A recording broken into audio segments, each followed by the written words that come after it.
All right, guys, we're back with the Are You Good podcast. This is Esme, the Dean of Students, and I'm with Haley, and I'm in 7th grade. And Lucas, 8th grader. Awesome. And today we're going to talk about anxiety, a very big topic that sometimes can be difficult to talk about. But what is anxiety really? Anxiety, I feel like, is basically fear's big brother. It's just all the things of fear, plus a tiny bit of anger and jealousy mixed up into a feelings cocktail, really. Yeah, I agree with that. Yeah, thanks. Okay, so you kind of mentioned about how that might be that feeling, right, that you said. How is it different than being like stressed out? Well, it's basically when you're overwhelmed. It's basically when you're feeling overwhelmed at that point. It's like there's chaos in the room and you just want a minute away from it all. You know what I mean? It's just like being in a soap opera. You just want this thing to end. And personally, I'm not a big fan of soap operas. What about you, Haley? Haley, what about you? What does it feel like to be stressed out? It feels like. How do I explain this? It feels like everything's harder than normal and that you can't really do stuff right. Okay, I'm done. That's all I got. Yeah. That's actually kinda good, Haley. That was pretty nice. Even though it was a bit small, you just gave us something good. Now, here is what the Medicine Plus guys have to say. Anxiety is a feeling of fear, dread, and or uneasiness. It might cause you to sweat, feel restless and tense, and have a rapid heartbeat. It can be a normal reaction to stress. For example, you might feel anxious when faced with a difficult problem at school, before taking a test, or before making an important decision in your life. Like, if you want to go to the movies or have lunch with your friends. That was a really good example. I do think anxiety is very normal, right? We probably all have experienced it or have some form of anxiety. I think those examples that you kind of read off right now, Lucas, was really good. Like before taking a test, before making a decision or making a choice on something, it can cause anxiety, right? Why do you think it causes anxiety? Why would it be so hard to pick going to the movies versus hanging out with your friends eating lunch? Well, it might actually be important because you could have a memory there that could change your life. Either being a movie producer, actor, director, or anything if you go to the movies, being a chef, waiter, cashier, or anything like that. If you go to the restaurant. So your life can possibly splinter into multiple events.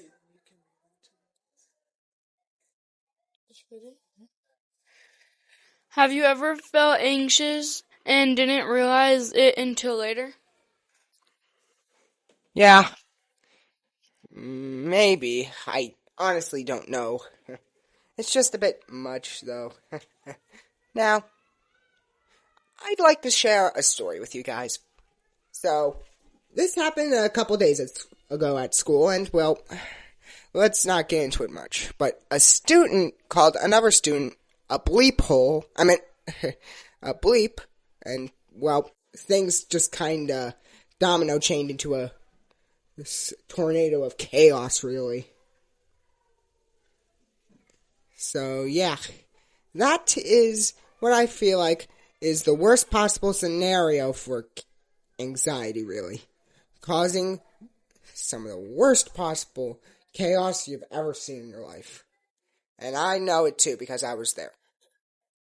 Yeah, so you just give an example of a situation in a classroom where some students probably exchanged some words that weren't kind and it kind of created a domino effect. So it sounds like that created anxiety and amongst your peers and probably yourself on like feeling out of control, what's going to happen next. Is that kind of how you guys related to that? I think Haley probably was also in that group during that time. How did you feel? I felt anxious and I felt like it's not gonna end, and I was in a lot of stress in that moment. Yeah, and I would say, I don't know about you guys, but how do you guys react when you're feeling that way? Like, do you tend to shut down? Do you also engage in that chaos? Do you step away? What does that look like for you guys? We'll start with Haley.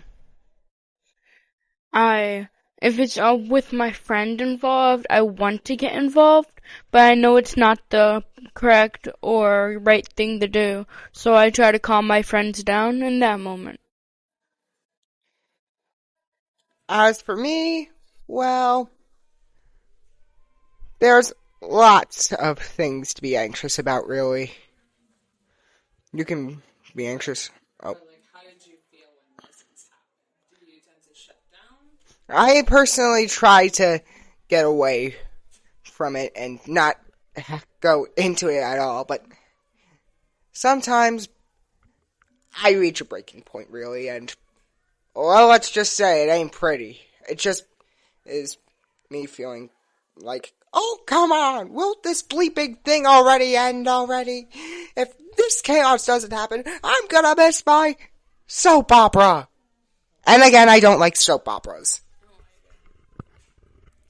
Okay, what about why do you guys think anxiety is so common right now or like it's more spoken about, especially in young people or students like you guys? Well, back in the old days, people only played with rocks, sticks, and tires. Now we have Nintendo Switches and video game consoles and stuff like that. That causes more anxiety than we already felt like it. Yes, we felt anxiety in the past days, especially during the time when we were taxated without representation. But believe it or not, I feel like anxiety was small in those days. But now, since the invention of the internet and video game consoles and stuff like that, it has grown a billion-fold, basically. So, the more modern we get, the more anxiety we're going to have. Like that? Yeah, Haley, do you agree with that or do you have a different thought? I agree with that. Okay, what about our bodies? Like, right? Our bodies feel a lot of different things and sometimes gives us signals on how we're feeling. How does your body respond to anxiety? Haley, do you have a thought? How I respond to stuff like that is I might cry or I might try to like avoid the topic instead of trying to talk about it. Haley? I might agree with you, but the anger I have inside is a tiny bit smaller. So, you won't see me throwing chairs or tables or stuff like that because that is against our school rules. Oh, and by the way, you might have to, we're actually, us 5 to 12th graders are not going to be in the same building next year. Since we're going to actually go to a new building. Right, Haley? Correct. Just wanted to point that out. Okay, so I think I agree with Haley, feeling like you want to cry because it might feel very overwhelming, right? And your body is feeling all these things. I think for myself as well, like I tend to like feel it boiling almost, like you feel really warm inside and feeling overwhelmed, but then sometimes just shutting down or not wanting to talk, wanting to reset, I think are some common things that other people do as well. Why do you guys think our bodies and brains react this way to anxiety?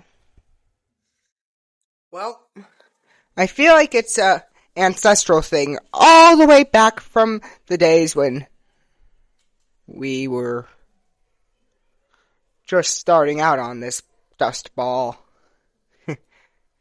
It's kind of like fear in a sense. It protects us and hurts us. It's kind of like an alarm system almost.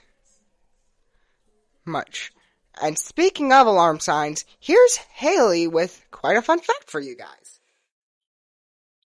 Did you know anxiety comes from our brain trying to protect us? It's basically a false alarm system going off even when there's a real danger. Cool, but also kind of annoying, right? Well, Haley, that was a fun fact. Now, let's get into anxiety in real life, actually. Now, let's talk real life. What does anxiety look like in school? At our workplaces, if we even have workplaces, that is, or in friendships. Personally, I'm in love with this new student, and I won't tell who it is, just to be safe. And, well, I'm a little scared of confessing my feelings because I'm just not ready yet. I just need her to get adjusted to life here. And I heard my co-host was just about to barf. Haley, got any examples for us? No, I don't.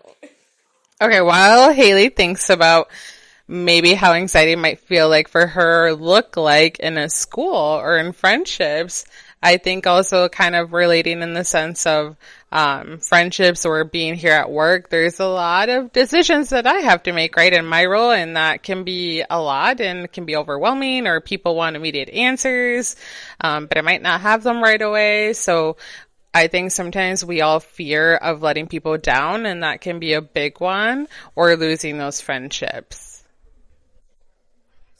Did you think of something, Haley, of your thoughts? Okay, what am I trying for?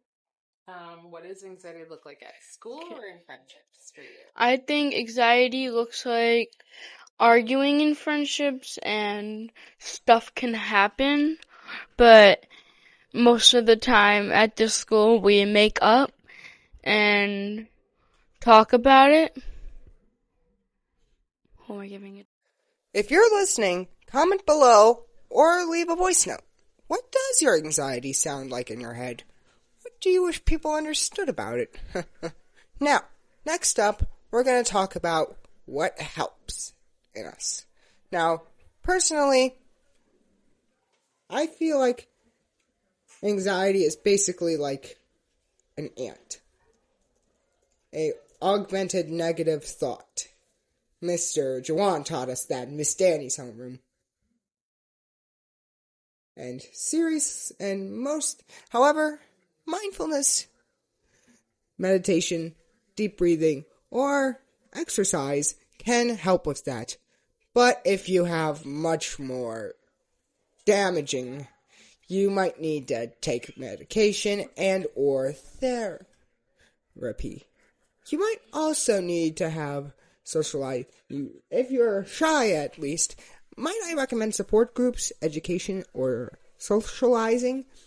It can help, and it can turn you into a new person. I also have a couple extra tips for you. I'd like to see people sleep for at least 8 hours a day. Make sure to eat a balanced diet, limit and or avoid caffeine if you can, and smoking and drinking. I mean, what's the problem with that? That stuff is lethal for you, yet you still take it. Darn it. This is just... come on. You agree with me, Miss Esme, on that? Yeah, especially if we're underage, we should not be drinking or doing drugs or any of that bad stuff that it's going to hurt our bodies. Okay, what about you, Haley? Do you have any other thoughts or ideas on people that might be going through anxiety or helping someone else that has anxiety? I think that people that have anxiety should seek help from either therapist or a loved one or someone that you can trust that could help you through it and that you could talk to about it instead of bottling up your emotions. Because when you bottle up your emotions, they can get worse and worse. And then eventually you're just gonna burst. Like my mom and my therapist says, you should not bottle up your emotions or it's gonna get extremely bad. And then it's not gonna feel amazing or good at all. Now, what doesn't help is, of course, drugs, smoking, that stuff. It's lethal, it can kill you, and it's addictive. I mean, why the bleep do people take it even though they do it? If you're doing that stuff, you want to see therapy or something. Don't take drugs or smoke. This has been a Lucas Schaubel PSA for Sonnenberg Schools. Anyways, back to our regularly scheduled podcast. Okay, so you were talking about, yes, things that do not help with those that have anxiety. What about when people just tell you, like, move on, it's not a big deal, calm down? Do you think those things help? They do not help. They make everything worse because when they do that, that makes you feel worse and it could worsen your thoughts and stuff that happens at home or at school. Personally, I feel like it's a 90-10 percentage.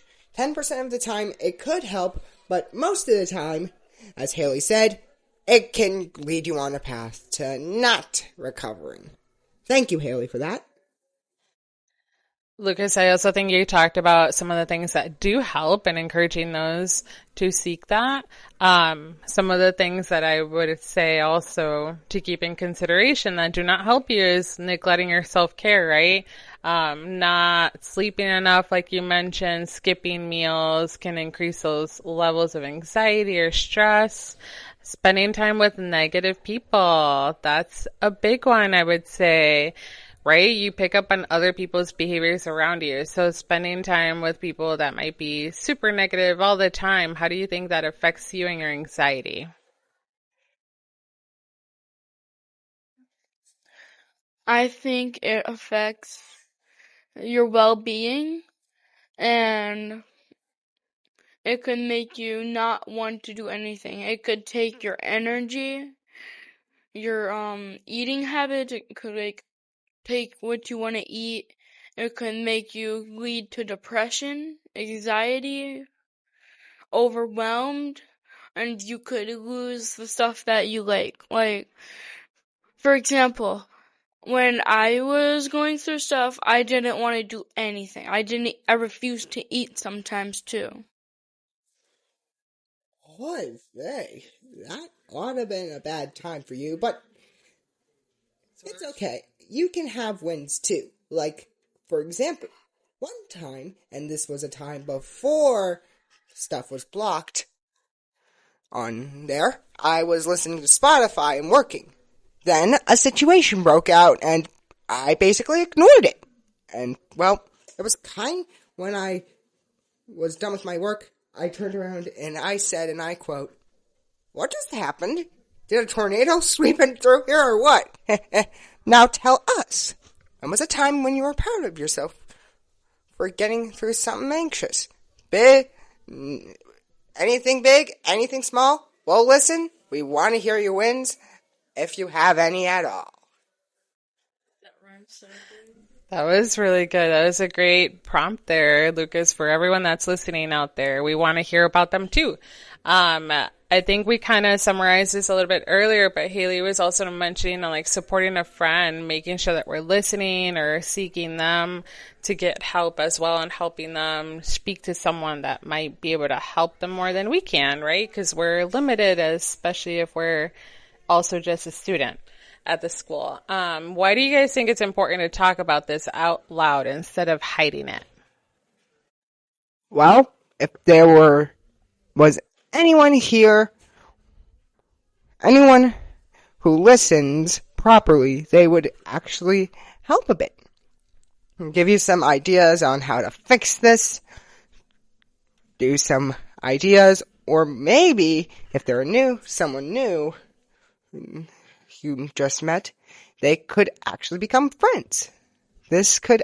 Now, here's my final hot take of the day, actually. I've had several hot takes, but you didn't hear them.